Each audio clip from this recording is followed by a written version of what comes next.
Após a derrota do sábado e a queda para vice-lanterna do campeonato, a pergunta que não quer calar é: o Diniz cai ou permanece no Fluminense? E é sobre isso que nós vamos falar, pois tem informação de reuniões da diretoria. Além disso, tem notícia sobre denúncia ao Felipe Melo, clubes da Europa interessados no esquerdinha, hoje tem jogo das meninas pelo Brasileirão Feminino. Então vem saber sobre tudo isso comigo. Meu nome é Júlia Cunha e esse é o Giro do Almoço no Jornada KTO 1902. O clima no Fluminense após a derrota de virada do Atlético Goianiense pesou bastante, isso era possível perceber até pelas atitudes dos jogadores e aquela confusão que aconteceu ali no final da partida. Mas tanto Gabriel Amaral como o Vitor Lessa tiveram informações de que ainda no sábado, após a partida contra o Atlético Goianiense, houve uma reunião entre os dirigentes do Fluminense no Maracanã. Nessa reunião estavam presentes Mário Bittencourt, Fred e Paulo Angione. Foi uma reunião que seguiu até muito tarde, durou até quase 3 horas da manhã, onde eles decidiram inicialmente pela permanência do Fernando Diniz no cargo de técnico do Fluminense.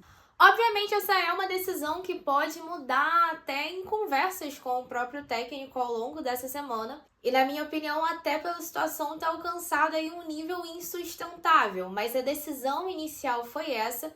E depois disso, Gabriel Amaral ainda teve informações de que houve mais uma reunião no CT nesse domingo, onde os jogadores estavam de folga. E nessa reunião, esse mesmo trio se juntou para decidir o que fazer a partir de então, né? Já que a ideia inicial é manter o Fernando Diniz, quais passos tomar daí para frente. E aí o que a gente tem de informação é que esse trio vai fazer 3 reuniões. Uma específica com o Fernando Diniz, pode ser até que essa reunião já tenha acontecido no próprio sábado após a partida. Outra com todo o departamento de preparação física do Fluminense, porque há dentro do Fluminense a ideia de que parte desse desempenho ruim também tem a ver com questões de preparação física, e no caso essa reunião seria justamente para discutir o que está sendo feito, o que mais precisa ser feito. E a terceira reunião seria com os jogadores, a gente não sabe exatamente se com o elenco inteiro ou apenas com as lideranças desse grupo, mas essas seriam 3 reuniões para, traçar aí os próximos caminhos do Fluminense. E aí essa é uma situação muito delicada, porque se a diretoria decidiu que vai manter o Fernando Diniz no cargo, é como se ela dissesse que ela confia que o Fernando Diniz vai conseguir sair dessa situação. Porém, quando a gente olha para as próximas rodadas, a gente tem agora o Cruzeiro na quarta-feira, fora de casa, e o Flamengo com o nosso bando no fim de semana. É meio difícil imaginar que o Fluminense vai conseguir um resultado diferente do que apresentou com o Botafogo, Atlético Goianiense, até pensando ali no próprio Juventude. E aí eu tô falando mesmo com essas reuniões acontecendo, acho que existe um consenso que a situação do Fluminense hoje tá muito complicada e que não vai se resolver da noite pro dia, porque são muitos problemas. E com a permanência do Diniz ou sem a permanência do Diniz, não me parece um problema fácil de se resolver.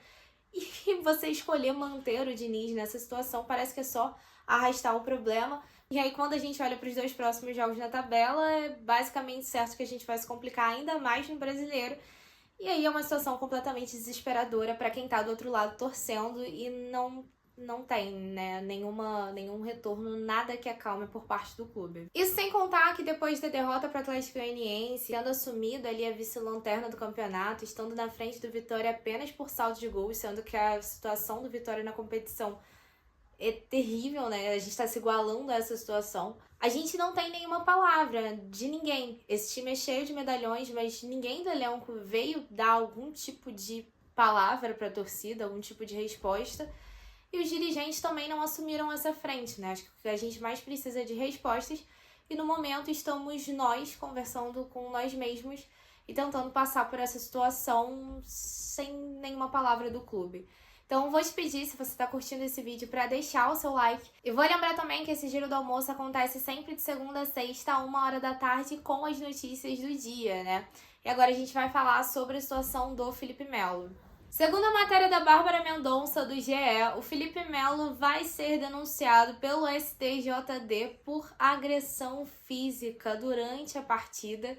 E com isso, ele pode pegar de 4 a 12 jogos de suspensão. Para quem não conseguiu ver o que aconteceu ali no momento da confusão, as imagens divulgadas pela Globo mostram que o assessor de imprensa do Atlético Goianiense passa e dá um salto comemorando ali em frente ao banco de reservas do Fluminense.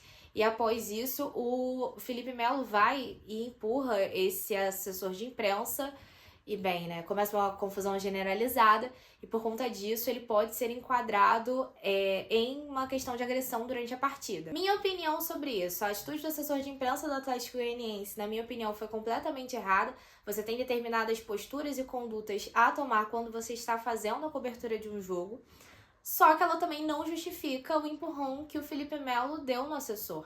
Eu entendo essa questão dos nervos, a flor da pele e tudo mais, mas a verdade é que quando você parte para esse tipo de postura, você vai ter que responder pelas consequências disso. Eu não odeio o Felipe Melo, não acho que ele precisa ser cancelado ou coisa do tipo, mas é a vida, gente. Às vezes a gente quer empurrar muita gente também e não pode. Se a gente fizer, a gente vai ter que responder por isso e o Felipe Melo vai responder. E o resultado disso é que a gente pode ficar de 4 a 12 jogos sem o Felipe Melo.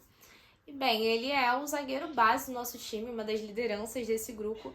Sem sombra de dúvidas, vai fazer diferença a falta dele dentro de campo e, né, até a chegada do Thiago Silva.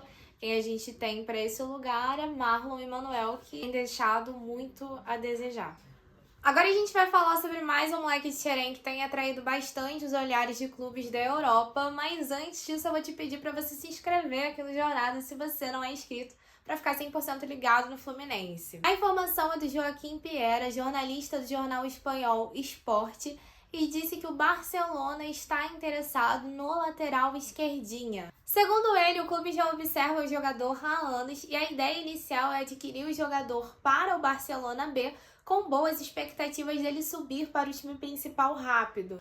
O Joaquim Piera ainda diz nessa matéria que o Barcelona não sabe quando vai poder fazer esse investimento no esquerdinha, porque eles ainda têm 2 outras posições prioritárias para compra de jogador, mas ele acredita que o esquerdinha muito em breve vá para a Europa, ainda que o Barcelona não faça essa aquisição, porque há vários clubes da Premier League interessados nele.